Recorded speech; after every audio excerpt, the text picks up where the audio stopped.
A mulher do fluxo de sangue vai até Jesus. A Bíblia diz que, preste atenção nisso, ela está pensando: se eu apenas tocar na orla das vestes dele, eu serei sarada.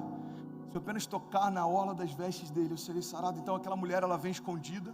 Ela está preocupada de ser descoberta, porque pela doença que ela tinha, pela lei, ela poderia ser apedrejada. Era justo que ela fosse apedrejada. Então ela vai escondida e toca na orla das vestes de Jesus e é curada. A Bíblia diz que Jesus para e fala: não, peraí, alguém me tocou. Os discípulos chegam para ele e falam: Jesus, você está brincando? Está todo mundo te apertando, a multidão inteira está te apertando. Ele falou: não, alguém me tocou diferente, porque saiu virtude de mim. Presta atenção nisso, irmão. Eu não sei se você já se atentou a esse detalhe, mas aquela mulher não tocou em Jesus.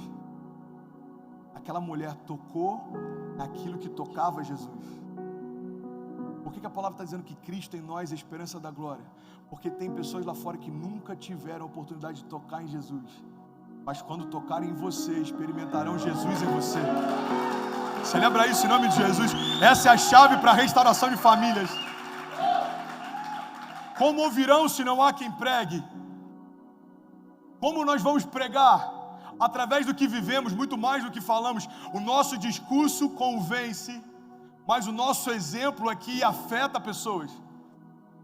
Pessoas boas de oratória, boas de performance, boas de púlpito, boas de palco, boas de microfone, convencem por um tempo, mas o que muda a história de pessoas no dia a dia, na vida real, é quem Cristo torna você. Você é a esperança da glória. A palavra de Deus diz: olha, o ministério que esteve oculto por épocas e por gerações, agora é manifestado a vocês. Cristo em nós, a esperança da glória.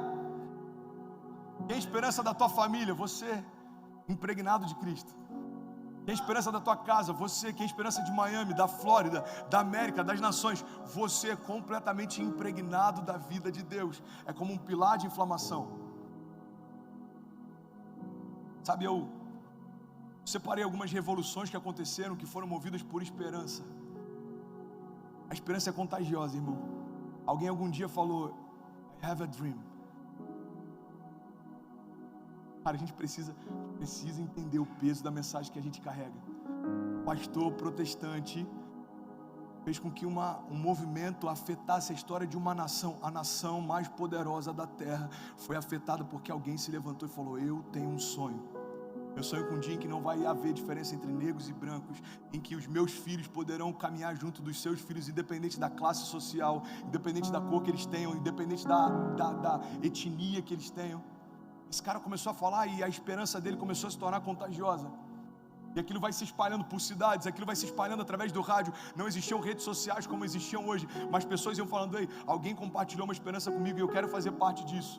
E o movimento começa a crescer, começa a crescer, começa a crescer. Eu separei algumas revoluções geradas por esperança. A marcha sobre Washington, 1963, Martin Luther King se levanta e diz: eu tenho um sonho. E toda uma geração compartilha desse sonho também. 1989, protesto na Praça Celestial. Você deve lembrar desse vídeo, ele é épico. Momento de mudança dentro da China, os homens todos vão para a Praça Celestial, e aí um cara se coloca diante de uma fileira inteira de tanques de guerra. Você lembra disso? Um homem parou uma fileira inteira de tanques de guerra. E o tanque quer avançar e ele permanece lá. E o tanque de guerra vai para a esquerda, ele vai para a esquerda. Vai para a direita, ele vai para a direita. Ele está falando: a única forma de você passar por aqui, se você passar por cima de mim. Irmão, movimentos foram gerados e ganharam força através de esperança. A queda do Muro de Berlim, em 1989, dividia a Alemanha em duas. Um dos momentos mais simbólicos da nossa geração. É como se eles dissessem: aquilo que nos separava não separa mais. O impeachment de Collor, anos 90. Os jovens com cara pintada, gritando nas ruas: nós não aceitamos esse Brasil, esse não é o Brasil que nós queremos um Brasil novo. E um presidente saiu do seu posto, porque a nação foi para as ruas, um movimento de esperança se instalou. 1991, fim do Apartheid. A maior parte da população da África do Sul era negra, mas quem governava a nação eram os brancos. Negros não poderiam sentar em mesmos lugares que brancos antes haviam se sentado. Negros não poderiam beber água nos mesmos bebedouros que brancos bebiam água. Se um homem passasse pela calçada e um branco viesse, o negro precisava sair e deixá-lo passar, até que alguém se levanta, Nelson Mandela, um dos maiores pacifistas, e ele começa a compartilhar a esperança. Ele está preso geograficamente, encarcerado por anos.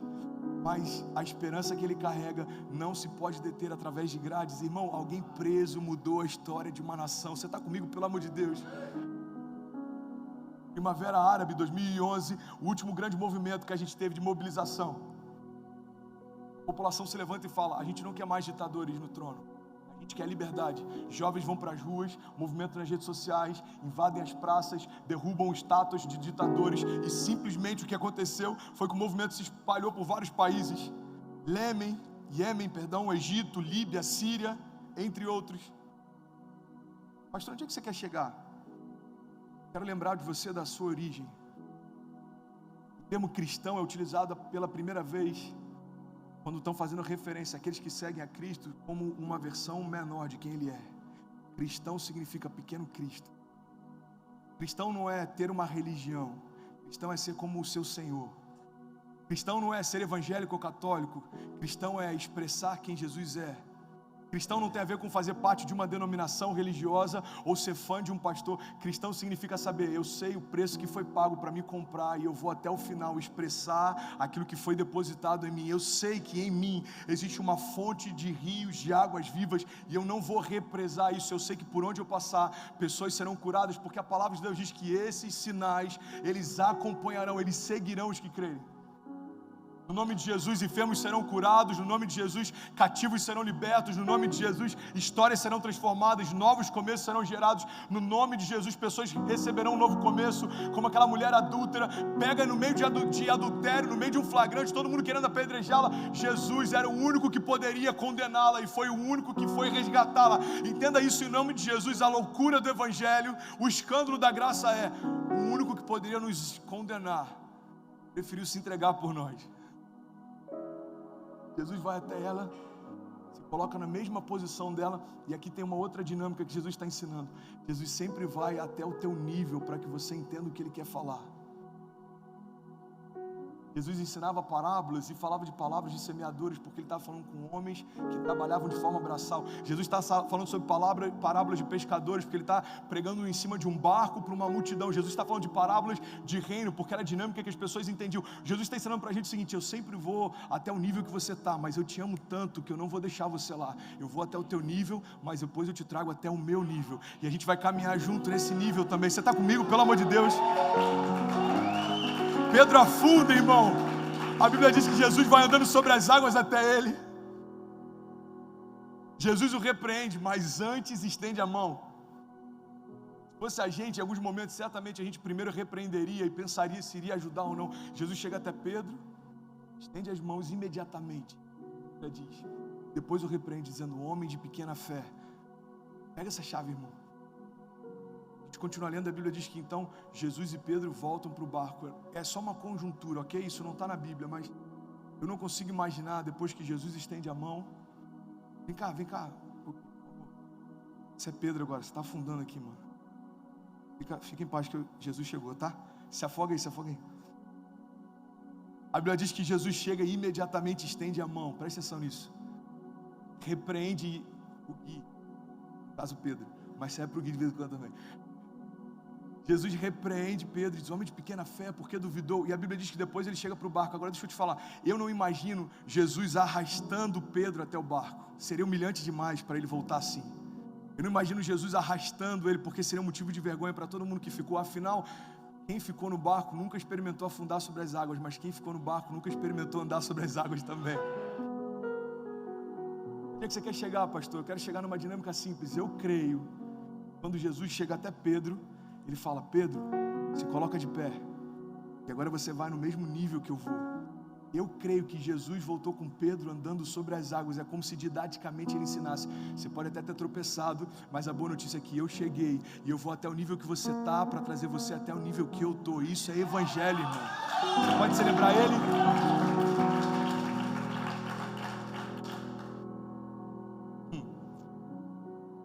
Cultura de medo. Como acontece uma cultura de medo? Irmão, não se distrai, por favor, existe vida nessa palavra. O que significa cultura, pastor? Cultura, a origem da palavra cultura vem de cultivo. Uma cultura só é estabelecida quando pensamentos, crenças são cultivadas. É por isso que nos negócios, no mundo dos negócios, se alguém perguntar o que é uma cultura para o empresário, cultura é o que os seus funcionários fazem quando você não está. O que é uma cultura dentro de uma igreja? É o que os voluntários fazem quando o pastor não está. Ou seja, aquilo já faz parte da cultura. Não é porque alguém pediu, é porque é quem a gente é. Por que nós somos generosos? Porque generosidade não é o que a gente faz, é quem a gente é. Isso é uma cultura de generosidade. Então eu não dependo da palavra do dia para dar mais. Eu dependo de um princípio eterno. Não é porque hoje você me convenceu, é porque na cruz Jesus me convenceu. Você está comigo? Então cultura vem de cultivo. Como se estabelece uma cultura de medo? Cultivando sementes de medo. Você recebe uma e ela encontra em você um solo fértil. Ela começa a frutificar. E você compartilha os frutos do seu medo. E alguém recebe. E ela recebe semente também. Aquilo começa a frutificar. Por que uma nação inteira entra em recessão econômica? Presta atenção nisso, irmão. Os especialistas dizem que grande parte da recessão não está ligado ao problema da economia em si, mas está ligado da percepção da crise. Pessoas deixam de fazer negócios por medo da crise que pode chegar. Ou seja, o problema da recessão financeira não é a crise, mas é o medo da crise. O maior dano que causa como uma epidemia, como a gente está vendo agora, não é epidemia. Como eu já falei, tem mais pessoas morrendo de gripe comum do que vai acontecer até o final dessa epidemia, infinitamente mais. Ela não é o problema, mas a percepção de crise que ela gera é o problema. Você está comigo ainda? Diga amém. Então o que a gente precisa entender é que da mesma forma que se estabelece uma cultura de medo, se estabelece uma cultura de paz. A cultura do reino de Deus. Sabe, Jesus ele veio para estabelecer uma cultura. Os discípulos estão perguntando, aonde a gente vai sentar? Do teu lado direito ou do teu lado esquerdo? Outro chega e pergunta, Jesus, quando é o tempo que você vai voltar? Eles queriam saber, Jesus, você vai governar? Basicamente o que eles estavam perguntando entre si é, Jesus, quando você restabelecer o Estado em Israel, quem eu serei dentro dessa sua administração? Quem vai ser o tesoureiro? Quem vai ser o ministro das relações exteriores? Quem vai ser? Os discípulos ainda tinham uma perspectiva de que Jesus veio restaurar